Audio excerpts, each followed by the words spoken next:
Hi, Kangat. Hope all of you are doing good. Because of seasons change, there has been again a lot of illnesses. In fact, the whole last week I was down, but nevertheless, Sir, you are host.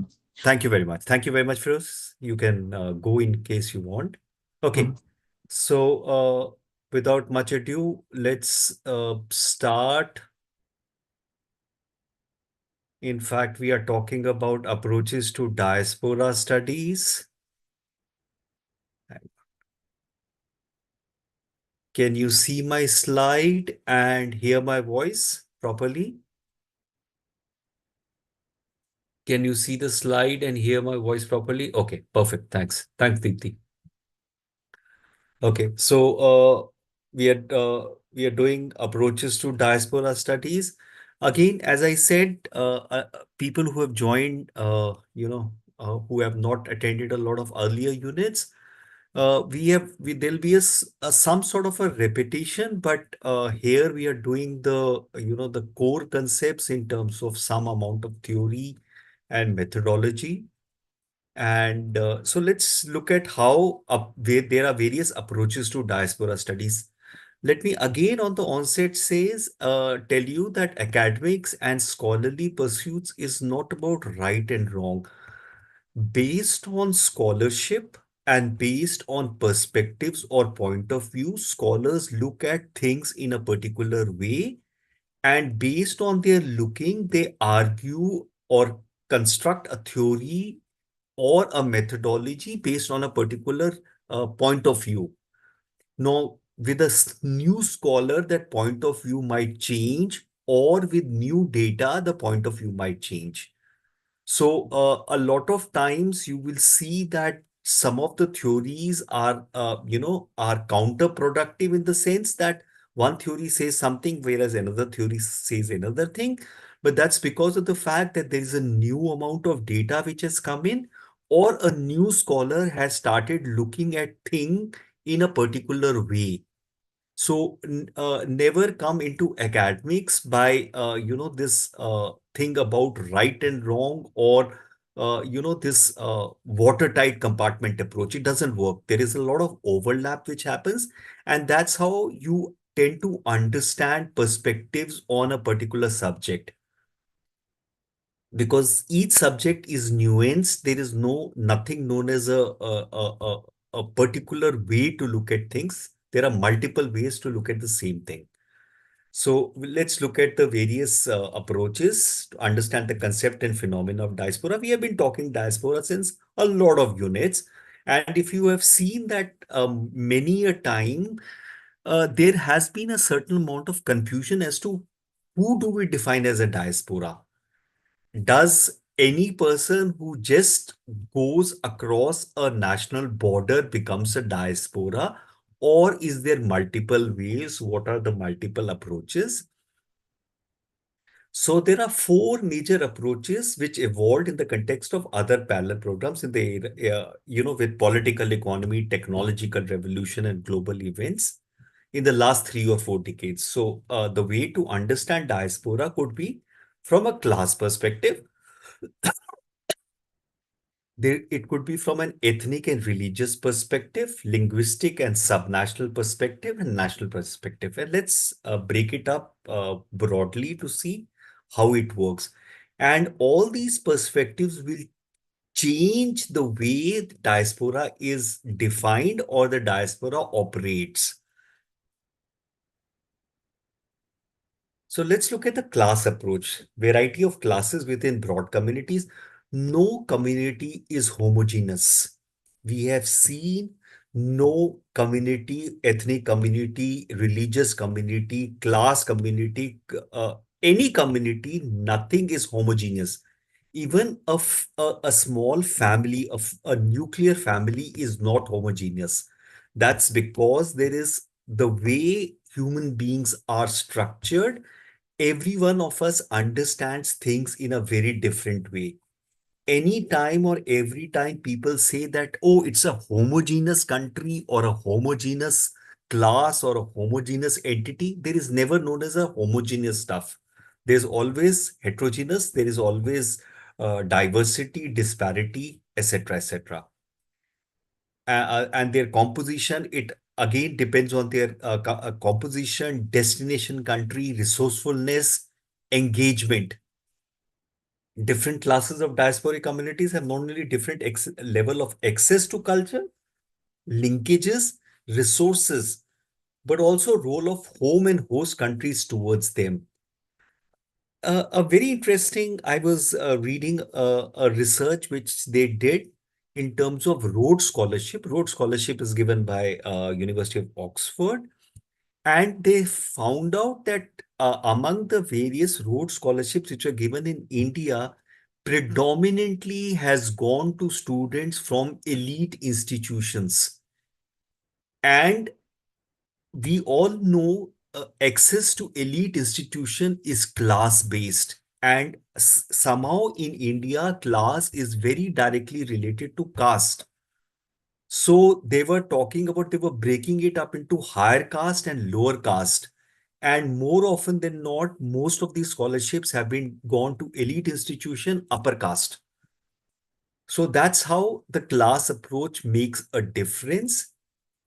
Then there is the ethnic and religious approach. Cultural identity plays an important role in creating them as a diasporic identity based on ethnicity. Again, identity based on ethnicity is also not a religious one. For example, in this Manipur conflict, we came to find out that there are Christian Maitis. Maitis are predominantly Hindus, but there are Christian Maitis and there are Muslim Maitis, whereas predominantly cookies are Christians. So even the identity based on ethnicity might not be a rigid one. For example, often places of religious practices are shared. In Hong Kong, Hindus and Sikhs share places of worship. In fact, in your unit, there is a photograph of a shared place of worship in Hong Kong. And each successive migration flow and demographic, every time there is a flow, it is based on some demographic composition, resources available, freedom and spaces available in host countries, and all these redefine the nature of diaspora experience. No two diaspora experiences in terms of waves are the same.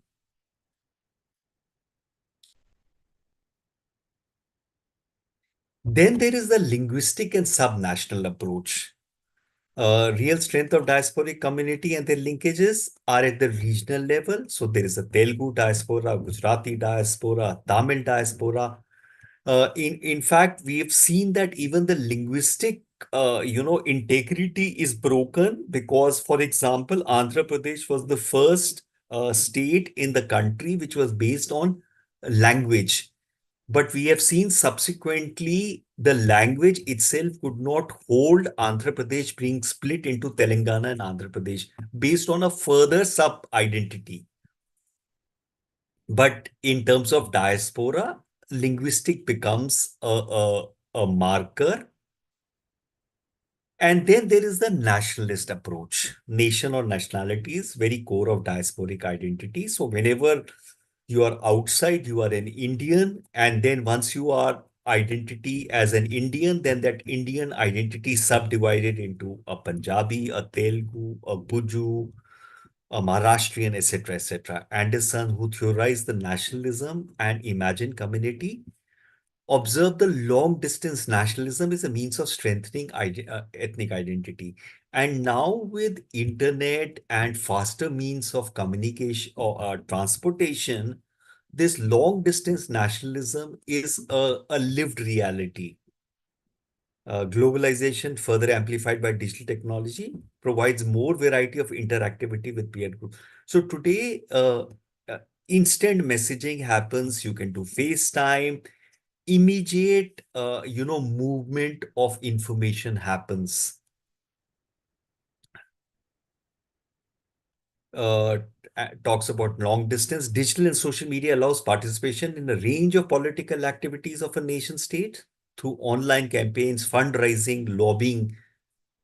So this becomes a very important thing. In fact, that's why a lot of states across the world feel very threatened with social media, participation by citizens or by uh, diaspora. They are particularly extremely sensitive. Again, one needs to understand long distance nationalism is not a new phenomena. Mexicans, Armenians, Indians, Hungarians, Greeks have already been practicing long distance nationalism. It has become much more, easy and with flow of capital and instant messaging, it becomes much more, easy to practice now. Then there are factors influencing, then the factors influencing our political economy. So rise of Asian countries as new powers has changed their diaspora relation. Rise of economic and political clout. Politicization of diaspora for political and economic advantage. See, at the end of the day, there are advantages for mobilization and for there are advantages for this long distance nationalization. Is there a possibility that different identities of an individual may override, for example, a Punjabi will likely to get connected to other Punjabis than people from other Indian states? You're absolutely right, Naman. Again, as I said, there are multiple identities. People tend to figure out which identity gives them the maximum benefit. See, you have to understand individuals uh, definitely look at what is advantages for them. So, for example, when a Punjabi travels from, let's say, Punjab to, let's say, US, now he will get singled out. So he has to come under the Indian diaspora. So they would be a group or a network of Indian diaspora. In that network of Indian diaspora, there will be further divisions. There will be a Punjabi group, there would be a Telugu group, there will be a Gujarati group. There are all these subdivisions. Now, individual will figure out which gives them a advantage or a heft. So based on that, that person will choose. Naman? Yes, sir. Thank you. Yes, sir. Okay.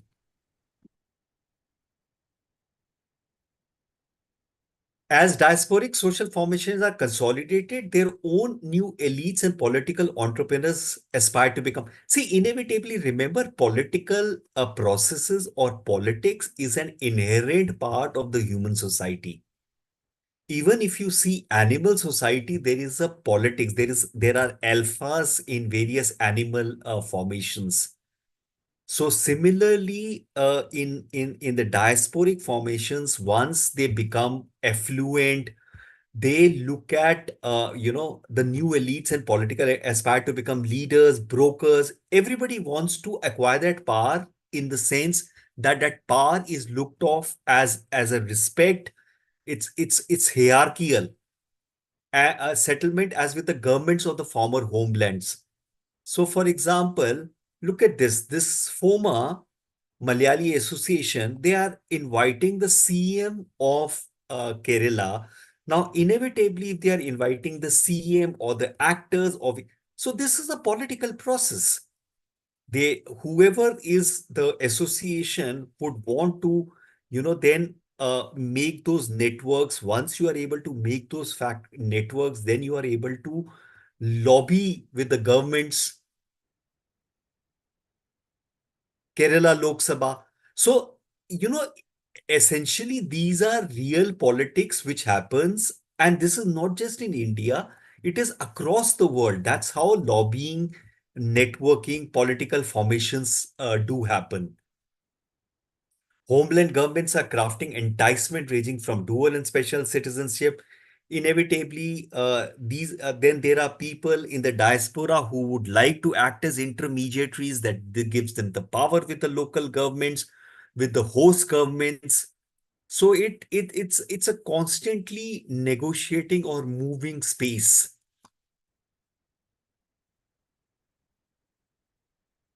Then, of course, there are these global events which change a lot of situations. So, for example, 9/11 changed the position of many host countries towards immigrants or diasporic population.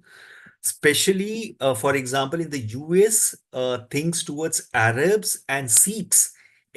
Because there Americans anyway are very poor in distinguishing world geography, but it definitely changed perception. Many anti-immigrant movements, you see there is this xenophobic attacks which are happening in Europe, Australia. Global events tend to affect, the way uh, diasporas are affected. Social media has come out to be a major mover and shaker and a disruptor.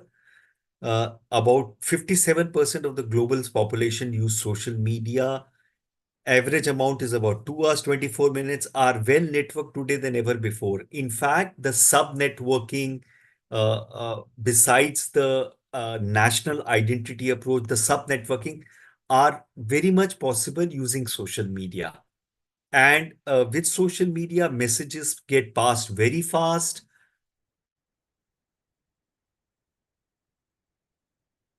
Absolutely, Kangat is absolutely right. Diaspora use politicians, and alternatively, the politicians use diaspora to also lobby with host governments.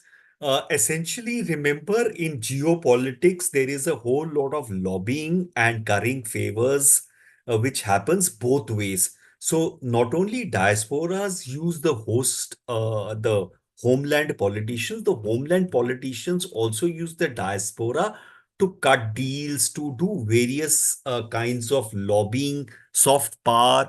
Uh, uh, this Recently, when there was this standoff between possibly the Canadian government and the Indian government, obviously there was a whole role by diasporas in trying to break many US NRIs in Telangana. Absolutely. So this is how it goes back and forth. The home governments are looking at diaspora, their investment, their capital, and the home governments, politicians, or the governments are looking to reach out to the diaspora to encourage them to not only invest, because remember, there is a political economy to it. Social media becomes a great place to, network, to have instant communications, to tell the various diaspora about what is the policy that is following. In fact, diaspora engagement has increased with the home governments after the advent of internet and social media. One can find diverse range of interaction among communities of originating from some other mother countries, forming social media platform, common interests, have transformed the diaspora communication practices in last 3 or 4 decades. So now, as I said, instantaneously in real time, events are transmitted, and that is why you, every government and every state has to be careful when they are, everything which is domestic today becomes international, and international becomes domestic. And that's why states are very sensitive towards social media. Okay, so let's look at some of the theoretical approaches. Has changed over time. Broadly, there are two different ways to view these approaches. One is the idealistic notion of diaspora.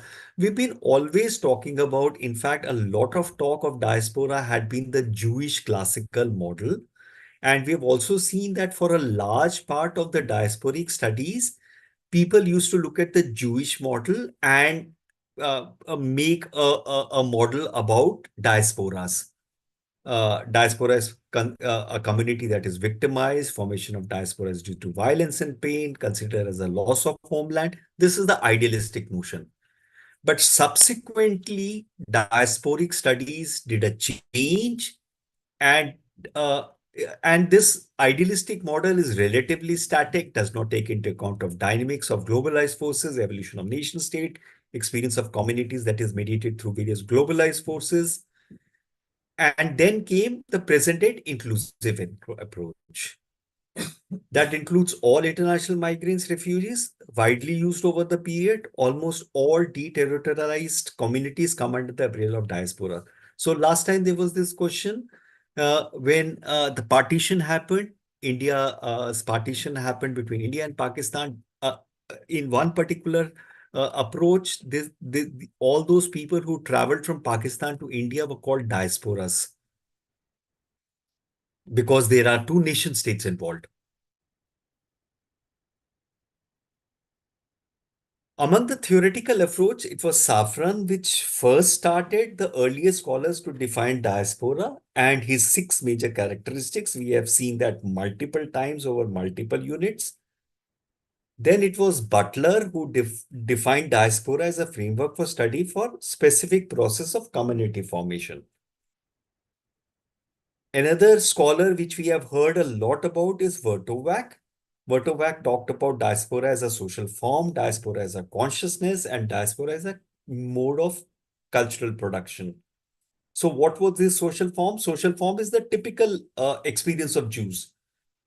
What is the social formation? Negative connotation to the idea of diaspora, forced movement, victimization, and loss. The form was later applied to Armenian and African diaspora. In fact, in the new inclusive approach, this form has changed.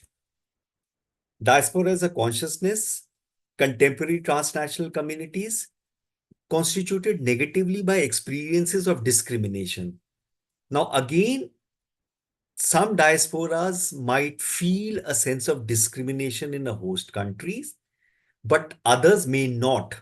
Others may be very welcome, could be recreated through the mind, and once it is discriminated, uh, they recreate the homeland in their mind, cultural artifacts through shared imagination. That's diaspora as consciousness.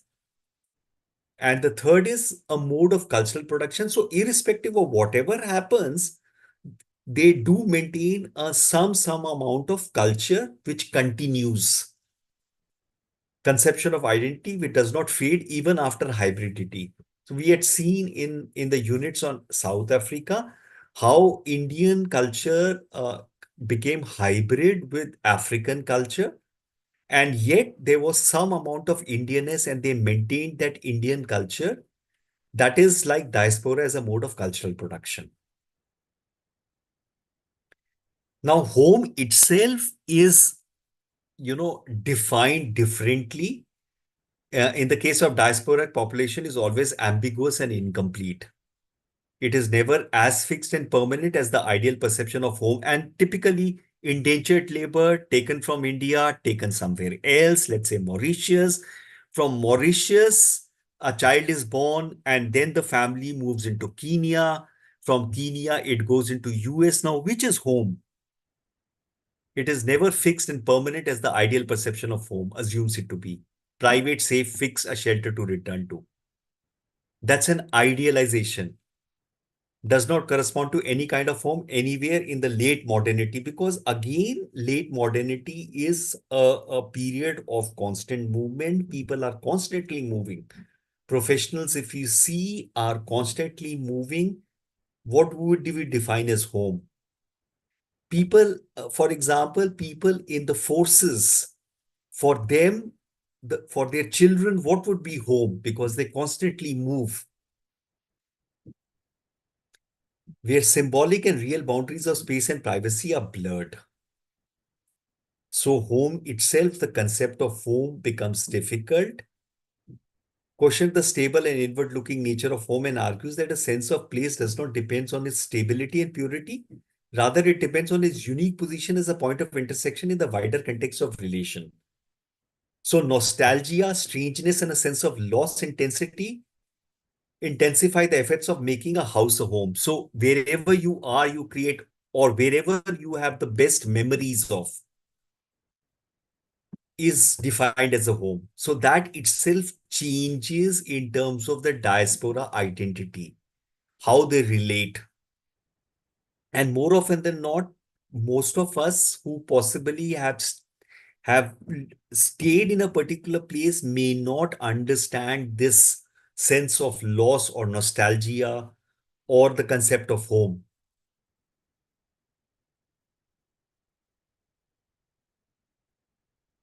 So diaspora is a constant search for a place where it will be reconstructed its past, imaginary future, identities, role, rituals, and belief.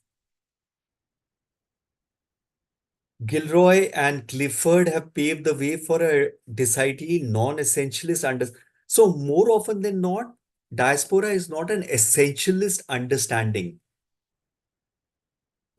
In fact, in earlier definition, it was always some sort of an essentialist understanding. You cross the national border, you are a diaspora. It does not work that way. It's a non-essentialist understanding which focuses on migrants, cross-border linkage, flow, and circulation and practice of establishing social and symbolic. Why would you establish ties? What kind of ties? Are they social ties? Are they symbolic ties? Fixed connection to places, identity, and cultures. We see diasporas as communities that are constantly negotiating and constituted. Why are they being mobilized? There has to be a reason. And we see that even in, within, when we look at India and when we look at, migrants which move from one state to another, how do they make those ties? How are the networks formed? And that becomes a very interesting way to understand politics. Why is this happening in a particular way? A lot of times we tend to wonder why the politics is like that. So, for example, a very interesting example I'll give you. In Haryana, there are khaaps. Khaaps are these bodies which are based on, caste or whatever it is. They issued a statement which says that eating chow mein or Chinese is affecting our culture.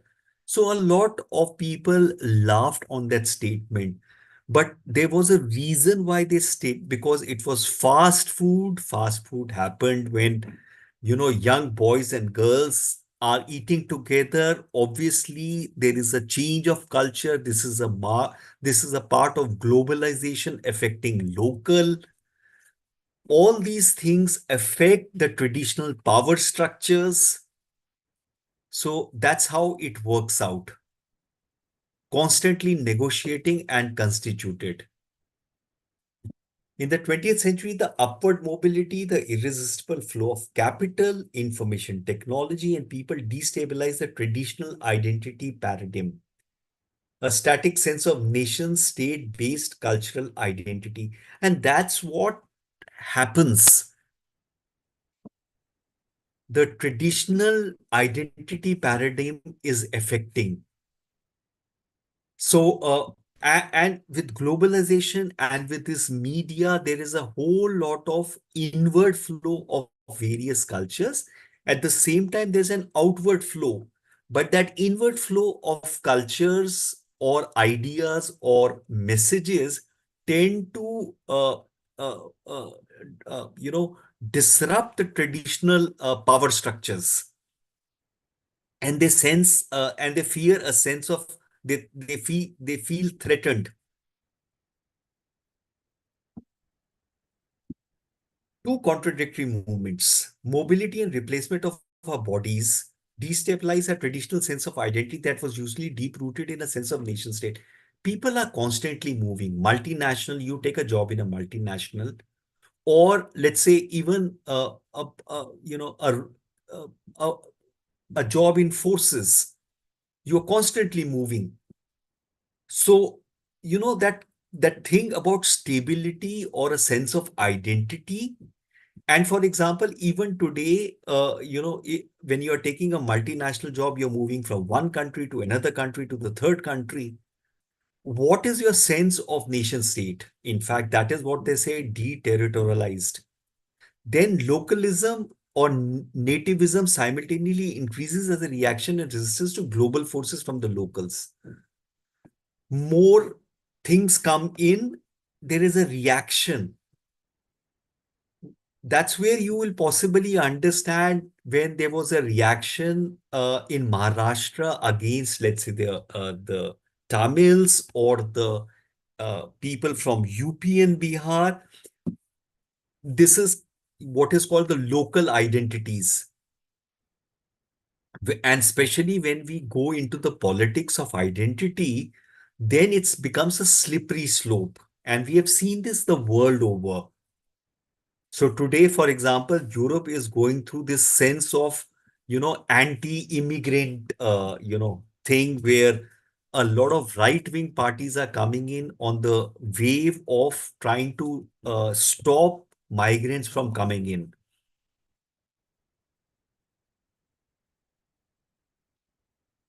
The place related and longing to return is no more central to the diasporic imagination. Rather, diasporic imagination is a continuous process of creating and recreating a shared diasporic space of dreams, fantasies, and visions. So it's not about coming back anymore. Now, diaspora has a long range nationalism. They are able to influence effects in their homelands. In fact, it becomes a great space because they not only are able to influence events in their hostlands, but they are also able to influence events in their homelands. Look at today, US presidential elections. There are so many candidates of Indian origin. The US vice president is of Indian origin. The Republican runner, one of the Republican, two of the runners were of Indian origin. So there are so many people of Indian origin that, why would they want to come back?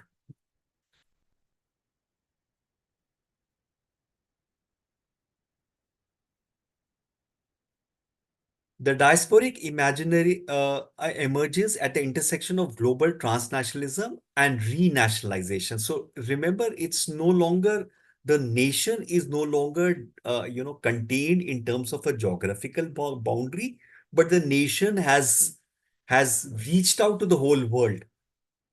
For this reason, it is the interconnected with and nourished by both the global imaginary as a consciousness of belonging to the global community and the national imaginary as a construction of the shared ideas and ideologies within the nation. So here, these people, these diasporas are not only a part, let's say, for example, the Indian diaspora are not only a part of the global community, but they're also a part of the Indian community. And that is why they keep making statements or trying to tell people living in India what is they should do. And I've seen enough Indians getting upset with these people who try and give them advice. And I've seen a lot of Indians say that if you have to give advice, why don't you come to India? But they will not come to India. They are a part of the global as well as the local.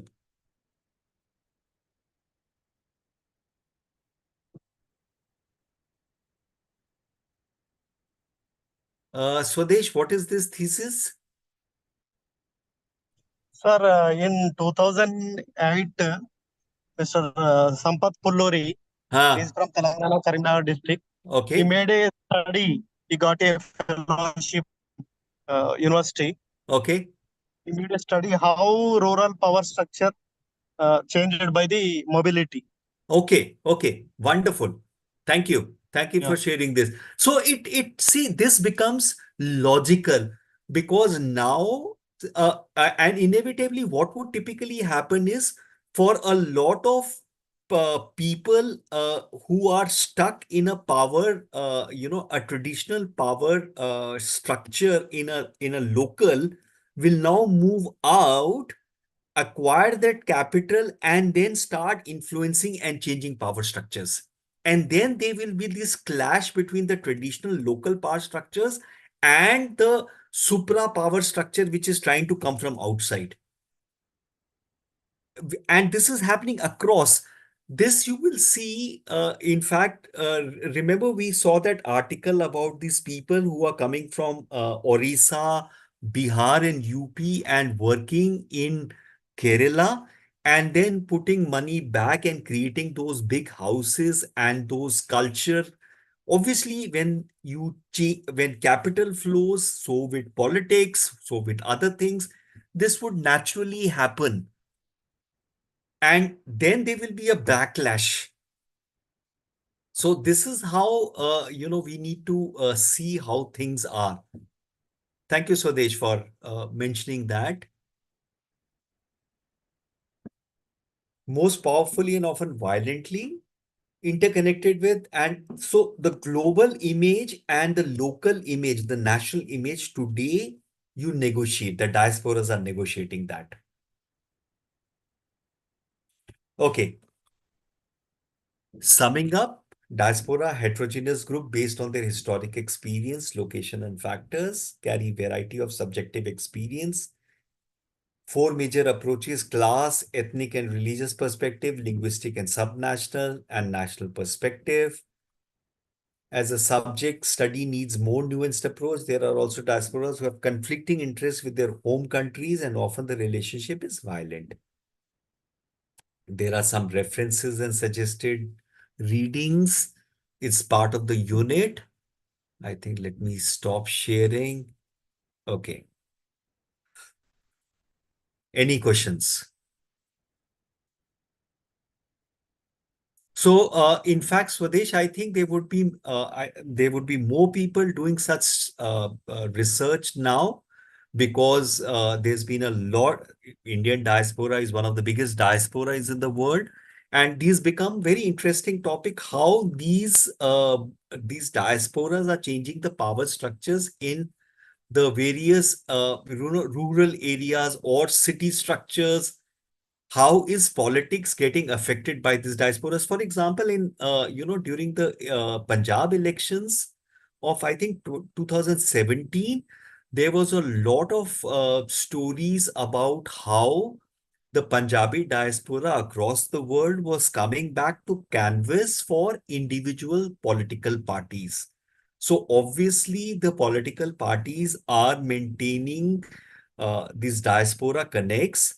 In fact, the ruling party has shown that the Prime Minister, whenever he travels, always connects with the diaspora, which always is the case that now Indianness is, or Indians are not confined within the territorial boundary of India. But again, what is domestic becomes international, and what is international becomes domestic.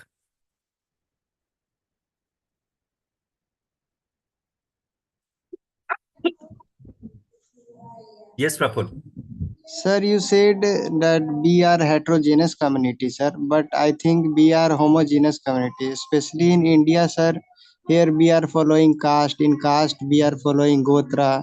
Then how we say that we are a homogeneous community? So, Praful, even if you look at, let's say 80% of India are Hindus, okay?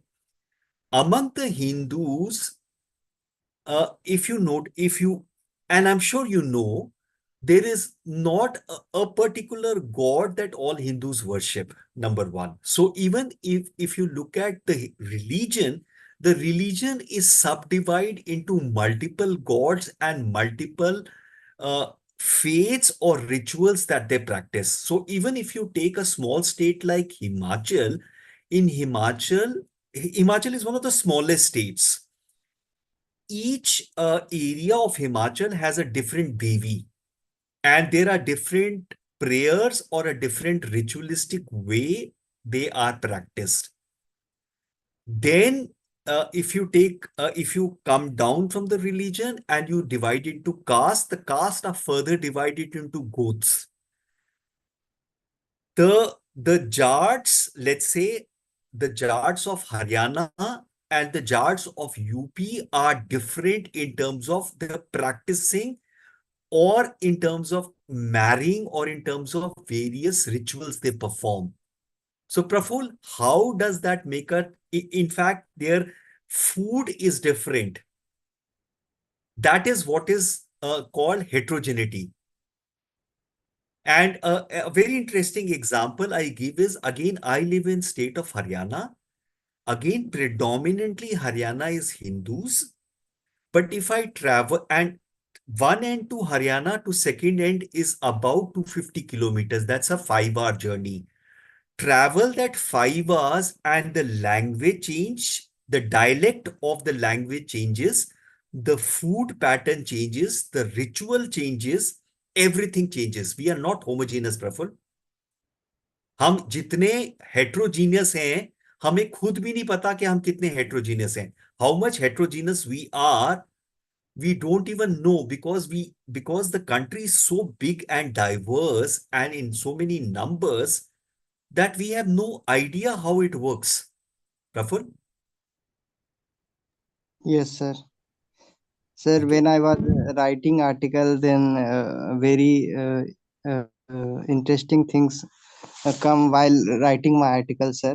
हाँ That जो कि ये जो Mauritius our ancestors जो हमारे ancestors जो थे sir वो हाँ मतलब मॉरिशस फिजी और हाँ त्रिनिदाद टोबैगो और हाँ भी ऐसे इन कंट्रीज में मतलब विजिट करते ही रहे हैं हाँ और हाँ वो गिरमिटिया मजदूर के तौर पर भी ले गए हैं। करेक्ट तो जब मैंने अपने स्टेट का खुद का पढ़ा इसके बारे में रिसर्च किया तो पता चला कि यहाँ भी वहाँ से बहुत लोग यहाँ खोजने के लिए जो अपना जो रूट्स थे वो हाँ गए थे। तो एक मॉरिशस के ही प्रेसिडेंट आए थे यहाँ पर हाँ एक बार के लिए राजकेश्वर पुरयाग करके उनका नाम था। तो हाँ उनको पहली बार नहीं मिला फिर उसके बाद सेकेंड टाइम जो अभी भी जो है यहाँ के सीएम नीतीश कुमार हाँ उनकी हेल्प इवन उन्होंने उनका केवल घर ही गांव ही नहीं खोजा उनका जो भी एंसेस्टर्स वगैरह थे उनको भी खोजा और करेक्ट उनकी करेक्ट कम्युनिटी भी खोजी करेक्ट जिसका मतलब कि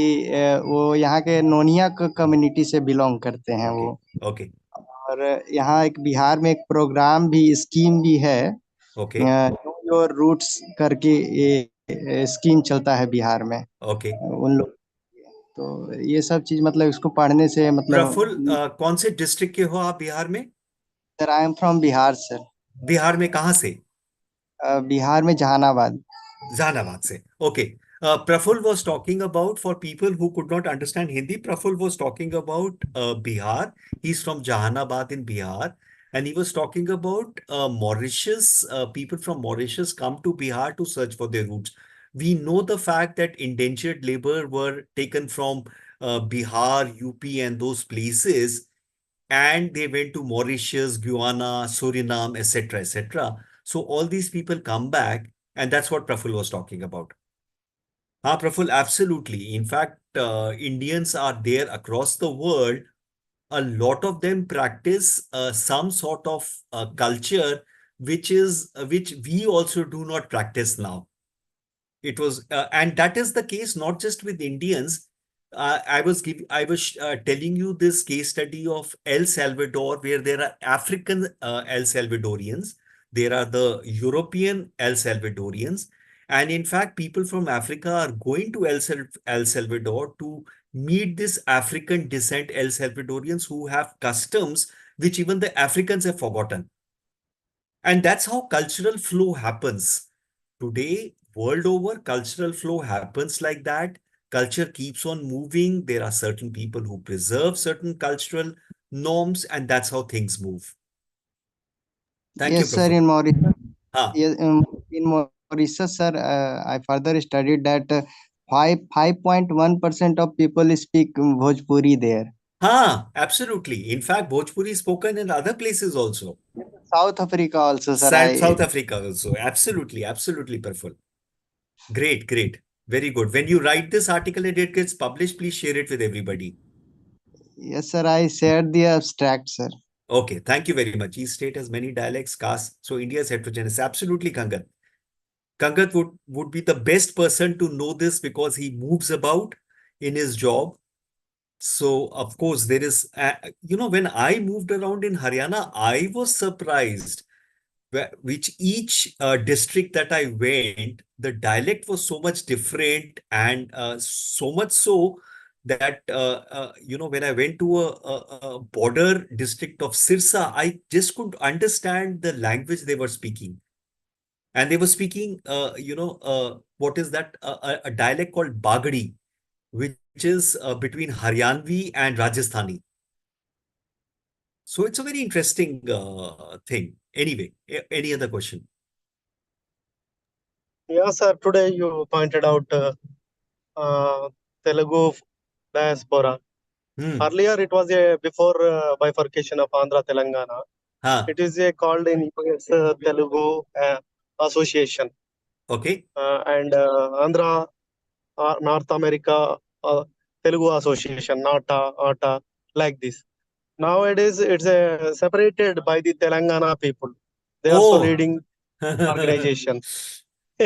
Telangana, US, would be, Telangana, Florida, like would this. be, because that there is that politics which comes about, and that inevitably that Telangana Andhra division was also brought about by politics. So the local politics which start affecting the diaspora politics. Exactly, sir. Absolutely, absolutely. That's what I said. Now, today, the way deterritorialization happens, the domestic affects the international and international affects the domestic. That's why the states have got to be very careful when you are doing things domestically, because it will affect international immediately. And there are intended effects and there are unintended effects. And sometimes we are not able to realize the unintended effects. Okay, any other question? Okay, in case we have no other question, then Hello, sir. Yes, Kalpana, please.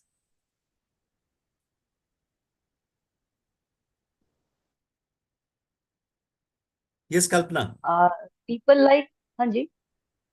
हाँ Sir, can you बोलिए. hear me? Yeah, tell. Yeah. Sir, I was saying that the people like Rishi Sunak and the Vice President of USA, whose Kamala origin Harris. is Indian, uh, Kamala Harris, sir. So, how difficult, if they ever want to come back to their origin country, how easy or difficult it would be in a psychological and in a political terms, sir? Kalpana, why would they want to come back? Question is one. Remember, most people move to get a better life. Yes, sir. So, when you are getting a better life, see, think about it. It's quite interesting and ironical that today the British, the British or or England, which where when they were colonizing, they used to say the sun never used to set over the British Empire, is being led by an Indian English or an Indian uh, uh, by an Indian. It itself shows the way the world has moved. And inevitably today, and the point is again, today, the way diaspora looks at the world is not about homeland anymore. The homeland connect is there because of an identity. But why should the diaspora need to come back when they can, uh, uh, you know, ex, uh, engage with the homeland sitting there? And Kamala Harris was born out there. Why? She's an American. She's an American Indian in terms of an identity, but she's an American. Why would she want to come back? And even if, let's not look at the politicians who are leading, but any person who has been born or brought up in any place of the world would only look at coming back provided he or she is not able to exploit the globalized situation in which he or she is. More often than not, these people are already, finding it better to be there rather than here. But if they were deciding to come back, obviously it will be a very difficult thing because their idea of India has itself changed. See, they have an idea of India, whereas India itself has changed. So a lot of people who come back then, go through this things that, see, again, every culture is different. The way things are done in every culture is different. Every country has its own way. It's not that only India has problems. Every country has its own set of problems.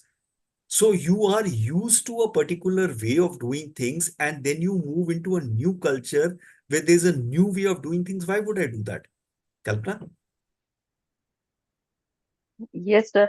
But actually, my origin is from Nepal, Okay. and somewhat, somewhat, sometimes I feel like going back to my origin fruits. Understandable. Um, Understandable. I don't know. पता नहीं अभी I I don't adore know. the thing about India and Nepal is there is no visa regime, so you can move back and forth much easier. It's not, a 9 hour flight to go to Nepal. It's 2 hours from 2 or 3 hours from anywhere. There is a whole lot of even though there is a whole lot of similarity. Obviously, the Nepali culture is slightly different from the Indian culture, and the way people are. So when I go to Kathmandu, it's a different world altogether, even though it is just next door. So you're right. These longings or to be among people is always there, Kalpana. Yes, sir. But Okay, maybe I need to sort it out. Mm, I have not decided yet, but that is okay, what I okay, think sometimes. okay. Whenever you Thank you, sir. decide, do tell me. Do tell me. Sure, sir. Thank you. But Kathmandu is a beautiful place. Yes, sir. Surely. Okay, okay. So have a wonderful weekend and the next week, and we will meet next Saturday, same time with Unit 4. And we have a lady US citizen who came to study Kerala folk dance, married to a Kerala. Kanka, there are a lot of examples like this where people come, settle down, not just come to India, but a lot of Indians go outside, learn something. For example, Nepal, a lot of Westerners come to Nepal to learn Buddhism, to learn, Tibetan, settle down there.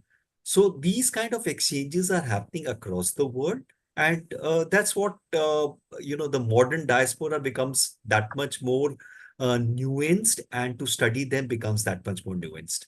Can I Chalo. can I say something, sir? Yes, Can yes, I? please, please, Am I audible? So I'm sorry, sir. Jitin. Yeah.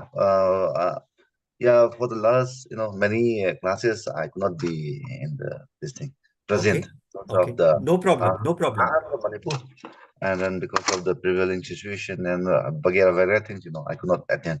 Okay, Anyway, thank you for the lecture. okay. One thing which I uh, have a problem is that uh, if there is no connection with the past and the homeland, then uh, is there any problem? As you have said, uh, uh, like the nomenclature of diaspora itself has a problem, according to your Hmm, the lecture. hmm, To me, the past and the homeland is a connection. Because of that connection, we need to study diaspora. hmm, hmm. This is what I feel. And No, then, so you're saying if there is no connection with the homeland, yeah, the past and the homeland. If there is no connection with the past and the homeland, then the concept of diaspora itself is lost. but there would always be some connection with the past and homeland. That's how memories work. But when we S- talk of that the Americans, that those Indians, uh, they lost the memories, the connection, is as you have, suggested like this. we are talking about the native Indians or the Indian Indians.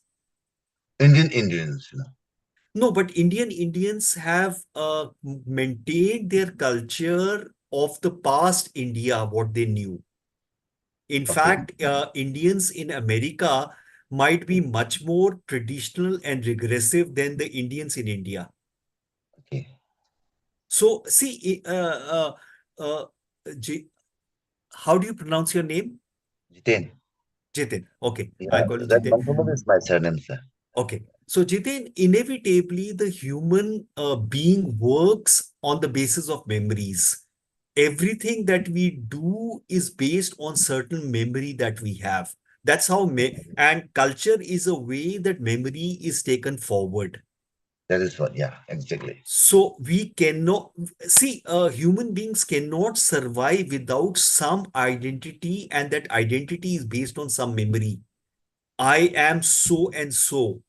That is basically an identity and a memory. That identity comes out of a memory. Unless I have amnesia and I come out of amnesia not remembering anything. But again, if you see people who come out of amnesia, then go out to try and figure out who they are.